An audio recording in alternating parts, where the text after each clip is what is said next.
আমি জানি হয়তোবা তোমার আত্মবিশ্বাস তৈরি হয় তখন যখন তুমি দেখাও না, শুধু জানো তুমি পারবে।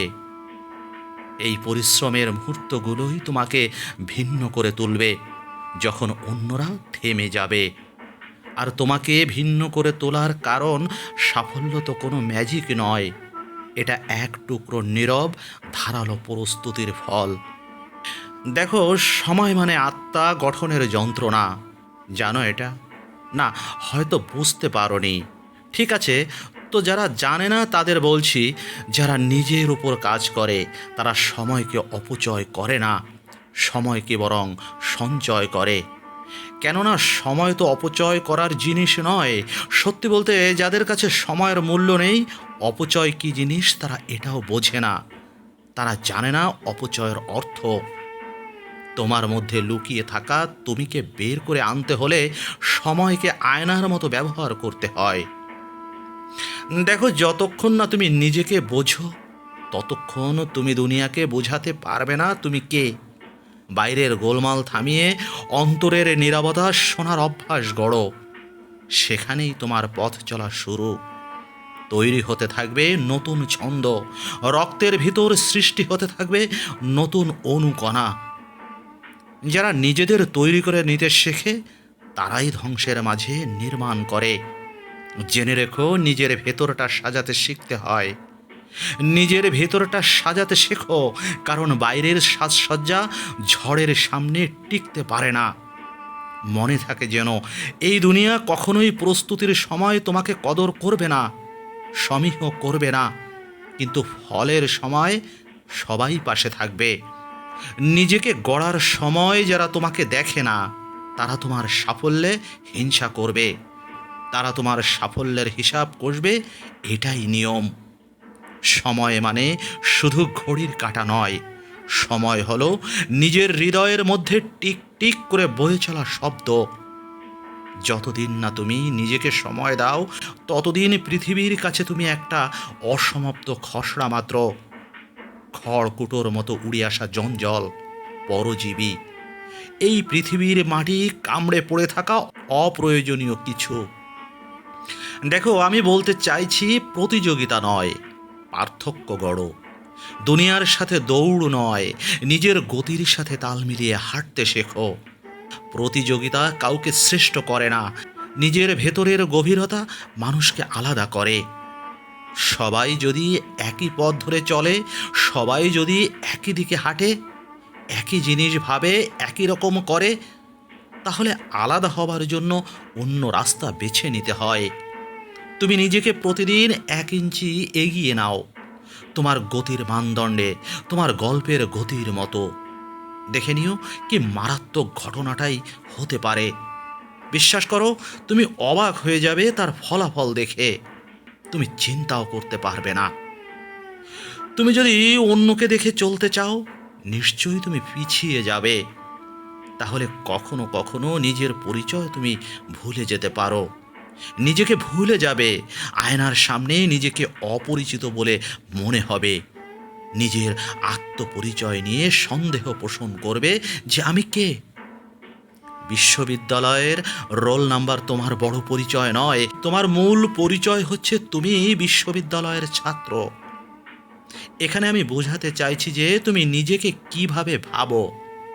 নিজেকে মূল্যায়ন কি শুধু গতানুগতিক, নাকি আলাদা? যদি আলাদা হয় ঠিক আছে, নতুবা নয়। নিজেকে এমন কিছু শেখাও যা কেউ ছিনিয়ে নিতে পারবে না, যেমন চিন্তা, দক্ষতা আর মানসিকতা। যে নিজের পথ নিজে খুঁজে নেয় তার পিছনে একদিন দলে দলে লোক হাঁটে। এটা বিশ্বাস রেখো। তুমি যদি পার্থক্য সৃষ্টি না করো, তাহলে সময়ের ঢেউ তোমাকে গিলে খাবে, তছনছ করে দেবে, তোমার কুল কিনারা ভেঙে ফেলবে।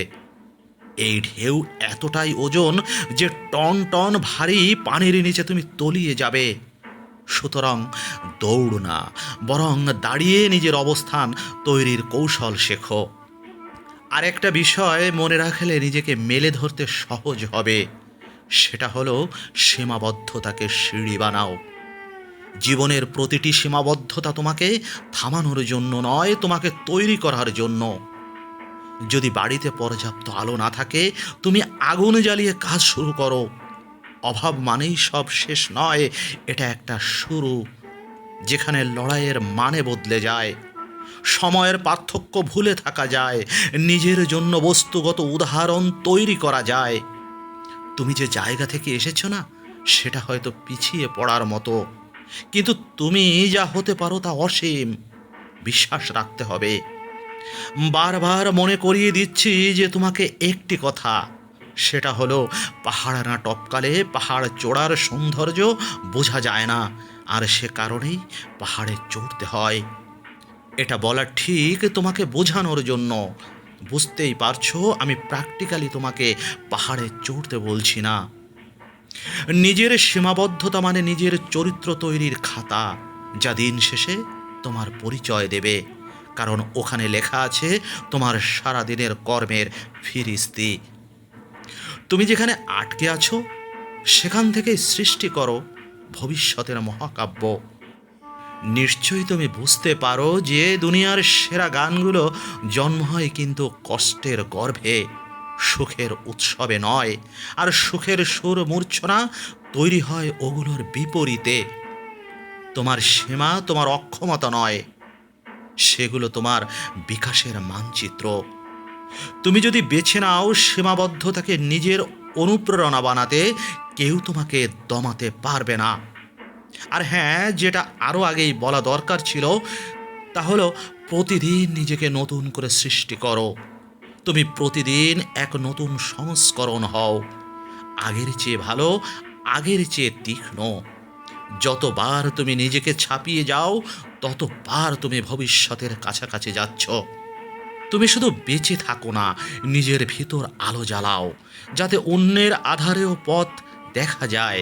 নিজেকে এতটা উন্নত করে তোলো যেন তোমার উপস্থিতি অনুপ্রেরণা হয়। সকাল মানেই নতুন জন্ম। তুমি যে আজ হওনি, আগামীকাল সেটা হবার সুযোগ। প্রতিদিন নিজেকে প্রশ্ন করো, আমি কিভাবে আজ একটু ভালো হতে পারি। এটা গর্বের নয় যে তুমি আগের চেয়ে ভালো, গর্বের হলো তুমি প্রতিদিন নতুন চেষ্টা করো। দেখো, জীবন এক নদী, একই জলে দুইবার স্নান করা যায় না, তাই প্রতিটি দিন এক নতুন মোড়। যদি তুমি প্রতিদিন নিজেকে চ্যালেঞ্জ না করো, তাহলে পুরনো তুমি চিরকাল রাজত্ব করবে এমনটা ভেবো না। কেননা চিন্তা ভাবনার পরিবর্তন না এলে চিরদিন রাজত্ব ধরে রাখা যায় না। উন্নতি মানে পরিপূর্ণ হওয়া নয়, উন্নতি মানে আজকের আমি যেন কালকের আমিকে হারিয়ে দেয়। দেখো, বিষয়টা এমনও না হয় যে তুমি প্রচণ্ড পরিশ্রমে শারীরিক সামর্থ্য হারিয়ে ফেলেছ। নীরব থেকেও কিন্তু শক্তির প্রদর্শন করা যায়, যেখানে শারীরিক পরিশ্রমের খুব বেশি একটা প্রয়োজন হয় না। নীরব থাকার শক্তি অনেক বড় ত্যাগ। সব যুদ্ধ মুখে হয় না, কিছু যুদ্ধ নীরবে, অভ্যন্তরে। তুমি যত কম কথা বলো তত বেশি বোঝো, কারণ নীরবতা শিক্ষা দেয় গভীরতা। নীরব মানুষকে দুর্বল ভেবে নেওয়া ভুল, তারা আসলে শক্তিকে জমিয়ে রাখে। নিজেকে প্রমাণ করার সবচেয়ে বড় পথ হলো কাজ। যারা বেশি বলে তারা কম বোঝে, যারা বেশি বোঝে তারা কম বলে। তুমি যখন নিজের ভবিষ্যতে নিয়ে কাজ করছো, তখন অন্যের মতামত নয়, নিজের লক্ষ্যই না হয় তোমার পথ দেখা। কি বলো? নীরবতা মানে ভয়, এটা ভাবছো তো?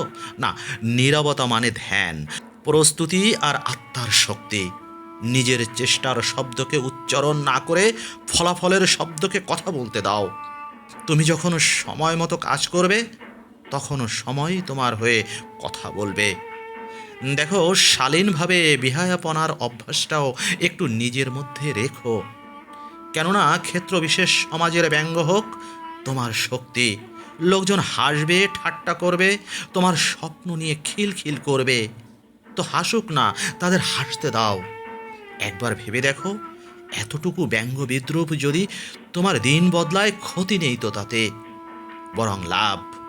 একদিনে ঠিকই তারা তোমার ছবির নিচে ইন্সপিরেশনাল লিখবে।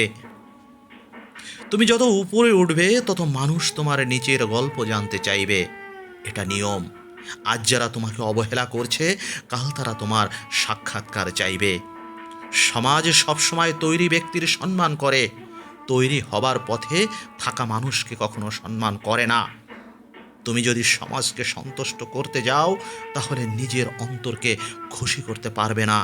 এটাও জেনে রেখো, তোমার কাজ হচ্ছে নিজের সামর্থ্য প্রমাণ নয়, নিজের স্বপ্ন রক্ষা করা।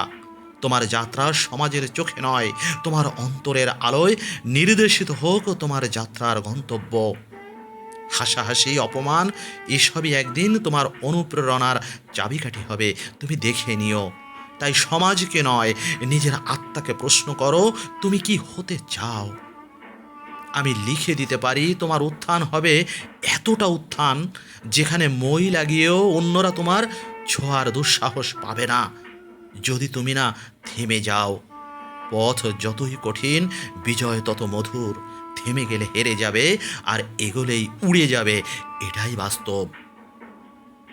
তুমি হয়তো এখনো দেখোনি তোমার গন্তব্য, কিন্তু তুমি হেঁটে চলেছ, এটাই কিন্তু তোমার জয়।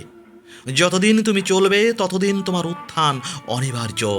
প্রতিদিন একটু একটু করে এগিয়ে যাও, কারণ উত্থান কোনো হঠাৎ ঘটনা নয়, এটা অভ্যাসের ফল। তোমার ভিতরের শূন্যতা একদিন মহাকাশ হয়ে উঠবে। শুধু হাল ছেড়ো না। তুমি নিজের গতিতে হাঁটো, অন্যের বাঁশির তালে নয়। তোমার শেষ চেষ্টা হতে পারে তোমার প্রথম বড় সাফল্য, এটা হয়তো তোমার জানা নেই। অন্যের ঝংকারে নিজেকে আনন্দিত করো না, অথবা অন্যের উত্থানে তুমি কষ্টও পেও না। সাধারণ নিয়মের উপর সব কিছু চলতে দাও, আর চেষ্টা চালিয়ে যাও।